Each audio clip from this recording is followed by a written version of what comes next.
la Guerra del Golfo Pérsico. Esta guerra inició el 2 de agosto de 1990.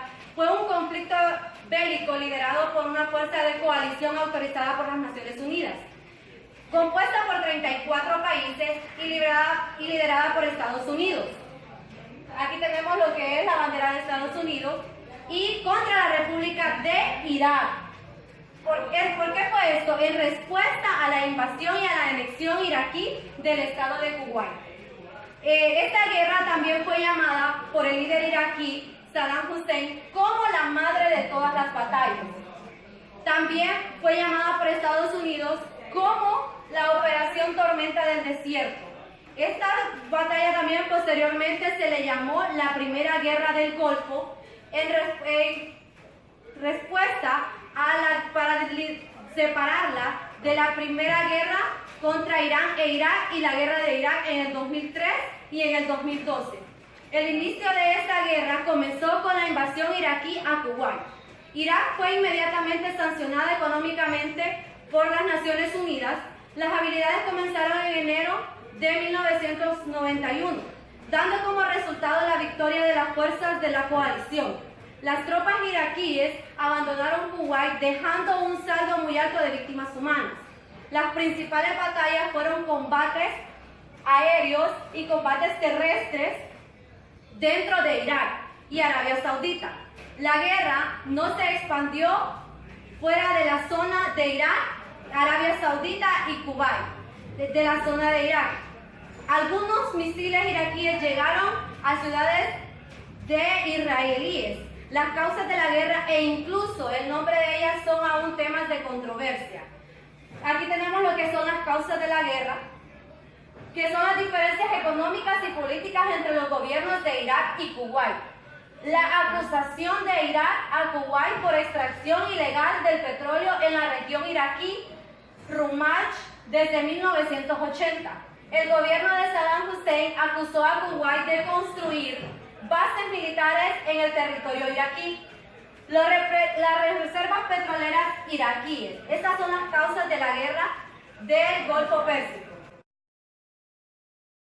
La invasión de Kuwait. Al amanecer el 2 de agosto de 1990, las tropas iraquíes cruzaron la frontera de Kuwait con vehículos armados e infantería ocupando puestos y puntos estratégicos en todo el país, incluyendo el Palacio del Emir. Este movimiento se había planeado con todo cuidado para evitar las sospechas de los servicios de inteligencia de Occidente y Kuwait. Antes del ataque, los iraquíes comenzaron a moverse desde Basoras hacia Kuwait, levantaron grandes campamentos de municiones y logística. Esto complicaría más tarde al lanzarse el ataque a las unidades blindadas que no pertenecían a la Guardia Republicana iraquí. El ejército de Kuwait fue rápidamente vencido, aunque lograron dar el tiempo necesario para que la mayoría de las fuerzas aéreas de aquel país lograron huir a Arabia Saudita. La lucha más difícil se desarrolló en el Palacio del Emir. Las tropas saquearon reservas alimenticias y médicas, tuvieron a miles de civiles y tomaron el control de los medios. Una vez consolidada la victoria, comenzaron a llegar a Kuwait cities. Irak detuvo a miles de turistas occidentales como rehenes para después intentar usar como escudo para las negociaciones. Hussein instaló entonces un nuevo gobernador provincial, descubriendo los acaecidos como la liberación del pueblo de las manos del emir. Esto fue usado principalmente como propaganda de guerra. Ustedes pueden observar en esta imagen lo que nosotros damos a conocer es cuando las tropas invadieron a Kuwait. Armado. Como respuesta a estos sucesos inició una campaña militar con el fin de obligar al ejército invasor a replegarse de Kuwait. Atendiendo a la resolución número 660 de la ONU, para la batalla la coalición había logrado reunir un ejército de 959.600 hombres, 2.000 carros de combate y una flota de 100 barcos de guerra, entre los que había 6 portaaviones. Además de un impresionante despliegue aéreo, al menos de 1.800 aviones, y cabe destacar que el contingente estadounidense era por mucho el más numeroso con 415,000 soldados. Los iraquíes disponían de un ejército de 545,000 soldados y 4,500 blindados y 700 aviones de combates y bombarderos. También contaban con un buen número de misiles Scud-B de alcance medio y algunas plataformas móviles con las cuales era posible dispararlos desde cualquier zona en Irak. Todo esto sin mencionar un importante arsenal de armas químicas y biológicas que los iraquíes habían desarrollado durante la guerra contra Irán. La operación Escudo del Desierto fue la base inicial de la respuesta total con la cual pretendían proteger a Arabia Saudita de un posible ofensivo iraquí.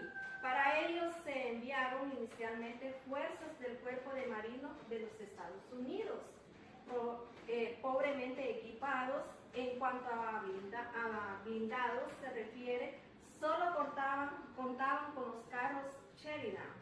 La Operación Tormenta del Desierto fue el nombre que se dio a la ofensiva aliada.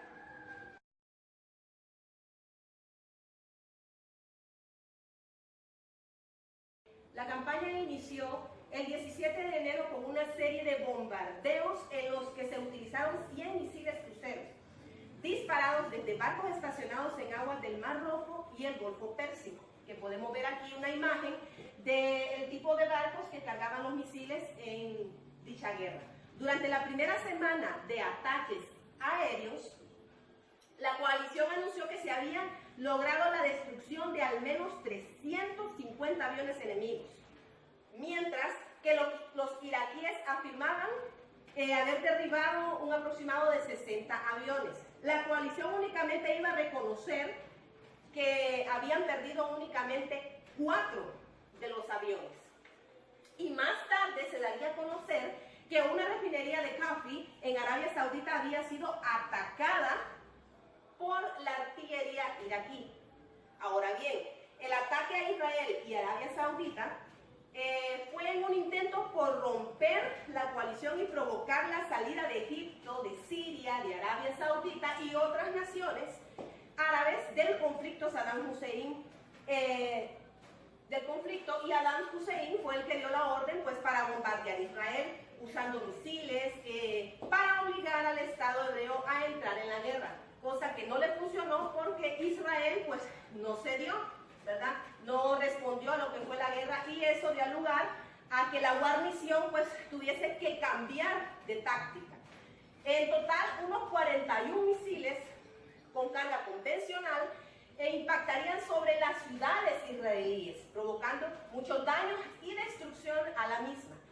De la misma forma, el pánico se apoderó del pueblo israelí porque tuvieron temor de que Saddam Hussein decidiera lanzar un ataque químico o biológico en cualquier momento, lo cual vino pues el mismo Estado israelí y dio pues máscaras, procedió a dar máscaras a todo el pueblo para prevenir pues cualquier situación o guerra química que se pudiera desarrollar durante el conflicto.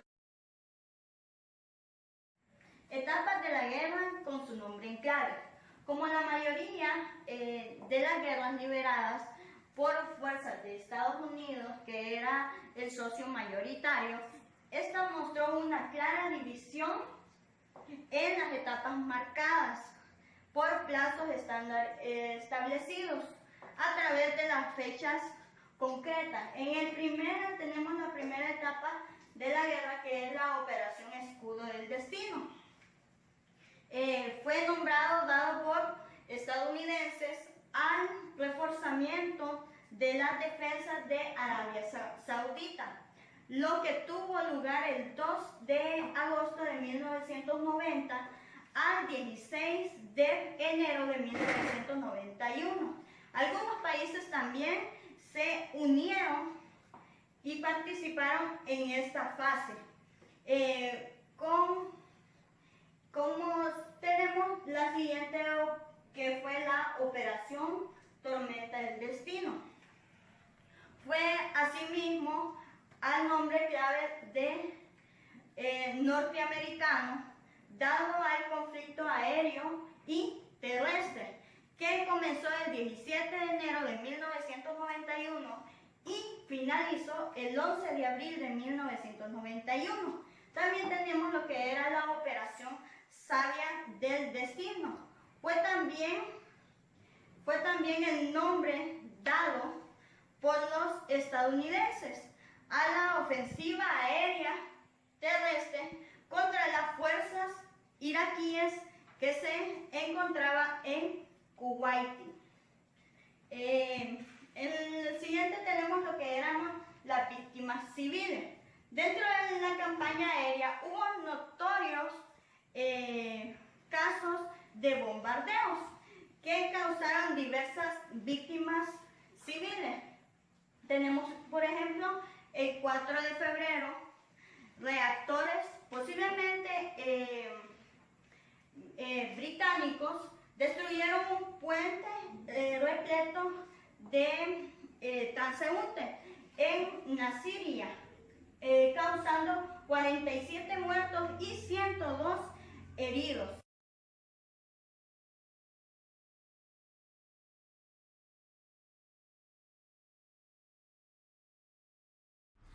Uno de los personajes más emblemáticos, o mejor decir, el personaje más emblemático que tuvo la guerra del Golfo Pérsico fue el señor Saddam Hussein. ¿Quién es Saddam Hussein? Saddam Hussein fue el presidente de Irak. Como es de conocerse y solo con escuchar el nombre Saddam Hussein ya nos podemos dar cuenta o hacernos la idea de qué vamos a hablar o de qué estamos hablando. Saddam Hussein fue expresidente de Irak y él nació el 28 de abril de 1937 en Irak. ¿Qué pasó con él? El 5 de noviembre del 2006 fue, después de 2 largos años que estuvo en juicio, fue cuando lo condenaron a él a la horca. Fue condenado a la horca y por el Alto Tribunal Penal de Irak. ¿Qué pasó? Lo encontraron culpable de tantos crímenes que él había cometido. En su mayoría fueron asesinatos a personas, ¿verdad? La ejecución del señor Saddam Hussein se dio el día 30 de diciembre del año 2006 a las 6 de la tarde. Para ese acto pues tuvo presencia el clero de Irak, un médico y también parte de sus familiares. ¿Qué pasó luego de la horca? Pues lo bajaron y se lo entregaron a sus familiares. Esa fue la condena que él tuvo. Ahora, ¿qué consecuencias tuvo la guerra del Golfo Pérsico? En principal, y la número 1 fue la crisis económica y social que tuvo que vivir el pueblo de Irak por gastos que se hicieron. ¿Qué tipo de gastos? Pues por el uso de aviones, compras de buques, armas de guerra. También la ONU aplicó a Irak un embargo económico bien fuerte.